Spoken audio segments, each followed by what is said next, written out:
दोस्तों, क्या आपको भी लगता है कि पूजा करते समय संस्कृत में मंत्रों का उच्चारण होना चाहिए, और वो भी शुद्ध संस्कृत में मंत्रों का उच्चारण होना चाहिए?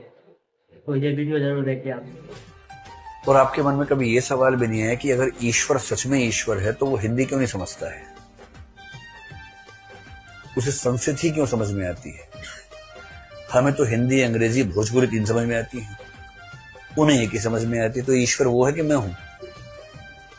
तो मन में सवाल आना चाहिए था। इतने मूर्ख लोग हैं देश में, इतना भी नहीं करते कि प्रार्थना अपनी भाषा में सिखा दें कम से कम, ताकि पता तो हो कि हम भगवान से क्या बात कर रहे हैं। पता तक नहीं।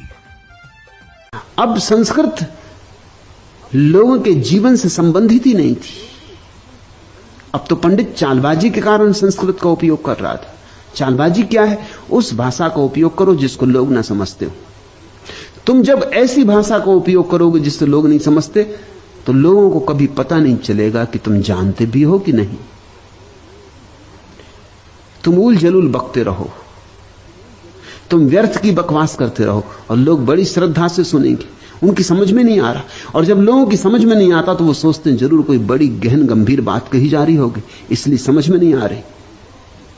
सत्य सीधा साफ होता रहा, सीधा, अत्यंत सीधा होता है, एकदम समझ में आ जाता है। सत्य को समझने के लिए बहुत दांव पेंच नहीं लगाने पड़ते। असत्य बहुत जटिल होता है।